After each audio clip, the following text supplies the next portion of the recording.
Joanne. Good afternoon. What if I told you that we can change the world through our food choices?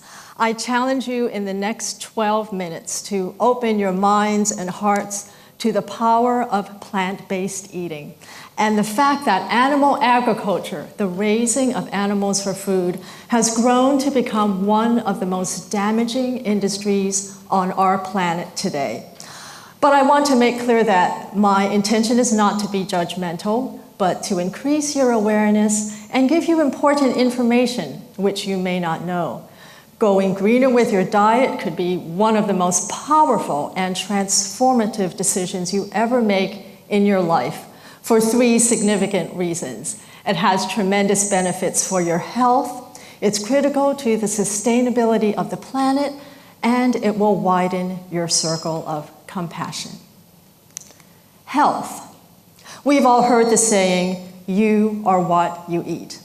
Can anyone take a guess as to what is the #1 cause of death in our country? You guessed it, it's what we eat. It's our diet. Our standard American diet, also known as SAD, has put our country at the top of the list in the world for obesity, which increases the risk for serious health problems. Overwhelming scientific evidence links the consumption of meat and meat products to numerous diseases.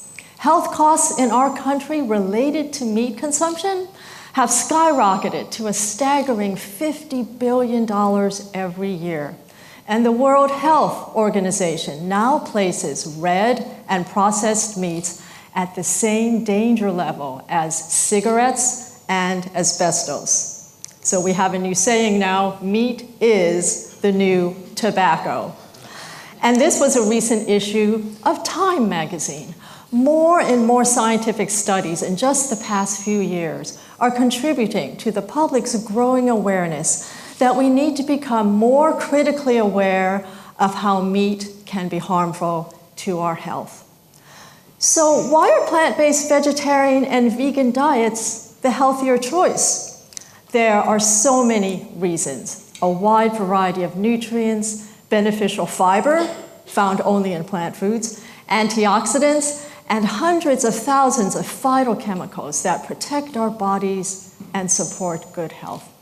Overall, vegetarians have a longer life expectancy, and vegetarians and vegans have substantially lower rates of heart disease, high blood pressure, type 2 diabetes, cancer, obesity, osteoporosis, Parkinson's, Alzheimer's, and the list goes on. But don't just take my word for it.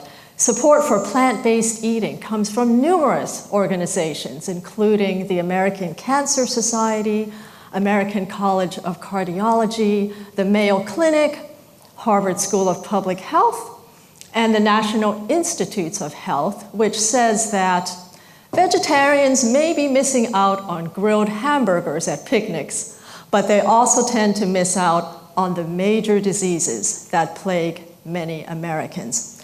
Just take a look at the incidence in heart disease, how it's so much more prevalent among those who eat meat than those who are vegan or vegetarian. And the progression of many diseases also not only can be halted, but in some instances reversed, sometimes in as little as 2 to 3 weeks by switching to a plant-based diet. Reducing and eliminating the consumption of meat and meat products like dairy and eggs with a greener diet rich in fruits, vegetables, nuts, seeds, and whole grains will lead to a healthier world. Moving onward to the earth. It's not just the health of our bodies that's at stake, it's the health of our planet. This is what we're facing now at critical levels. Climate change and global warming, deforestation, depletion of our resources, soil erosion, species and habitat loss, ocean dead zones, world hunger, water, and air pollution. These are no longer things that we can put off dealing with. We must now urgently reverse imminent catastrophic environmental damage. Yes, it's certainly true that environmentalists and legislators are rightly focusing on reduction of carbon emissions. And yes, they're investing in alternative and renewable energy sources. But all of this is enormously expensive, in the tens of trillions of dollars, would take decades to fully implement, and there's the complexity of social, economic, and political factors which must be dealt with on a global scale. Because of this, there is one thing you need to know. Animal agriculture is a major cause of all of these global problems. Here are just a few facts. Animal agriculture accounts for 51% of greenhouse gas emissions. It's the #1 cause of species and habitat loss due to deforestation for grazing and growing of feed crops. In our country, animal agriculture is the main cause of water pollution. It uses half of our water, 70% of our grain, and 80% of our agricultural land is used to feed the 10 billion land animals that are killed every year for food in our country. By contrast, you can cut your carbon footprint in half by going vegetarian. And the Stanford Environmental Law Journal stresses that our reliance upon animal products is a leading cause of everything, the one industry that is destroying our planet. And the United Nations Environment Program strongly states that a substantial reduction of impacts would only be possible with a substantial worldwide diet change away from animal products. Now, while policy leaders and even environmentalists are largely overlooking this issue, there is something you can do right now. You can really make a difference. The single most powerful action you can take to help save our environment and resources is to shift towards a plant-based diet. Compassion. I'm going to tell you the story of an animal in a factory farm. Every single year, worldwide, 56 billion land animals and 90 billion marine animals are killed for food. But I'm not going to show you any graphic images or videos. You can easily find these on the internet. Instead, I want you to imagine and visualize in your mind what I have to say. This is the story of a sow. My entire life, I'm kept in a metal gestation crate in half darkness on a graded concrete floor. I can't even turn around.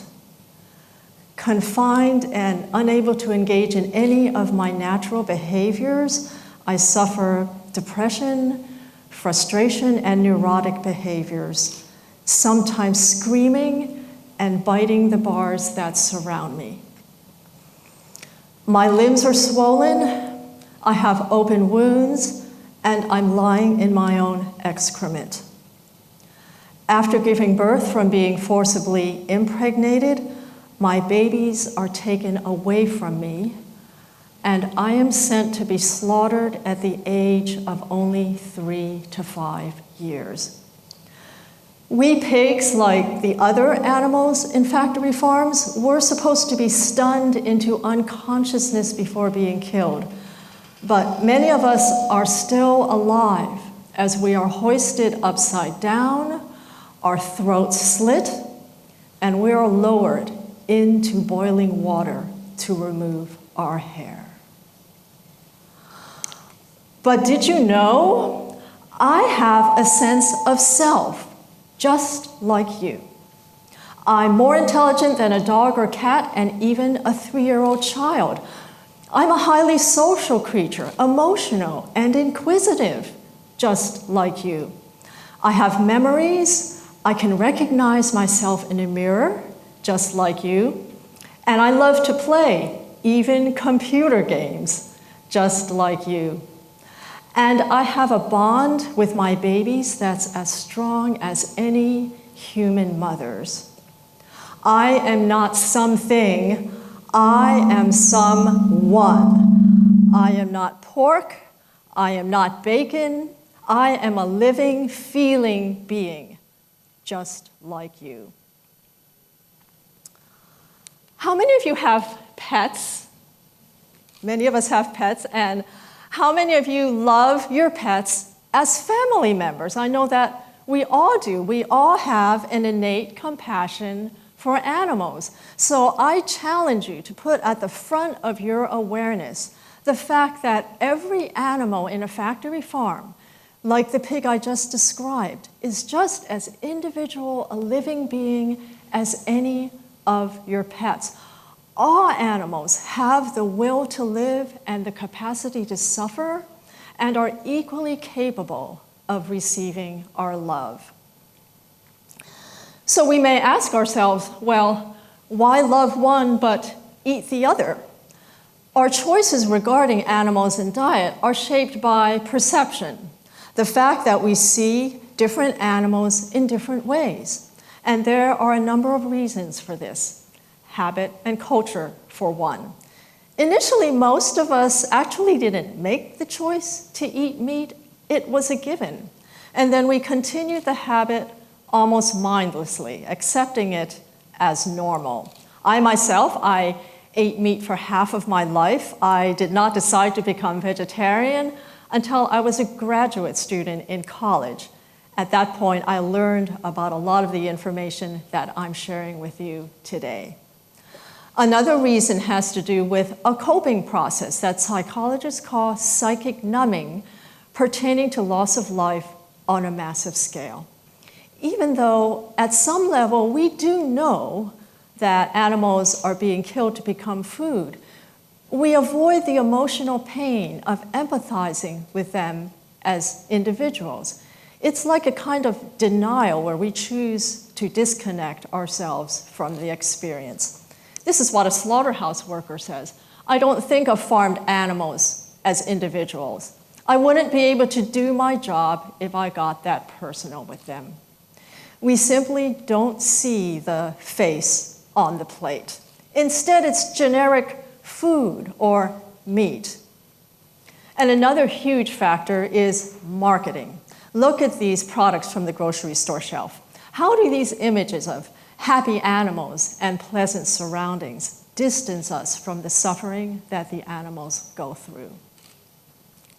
Another reason why we accept the eating of meat is that what goes on behind the scenes of food production, meat production in particular, is, for the most part, invisible. In the United States, there are 20,000 factory farming facilities, but we don't know where they are.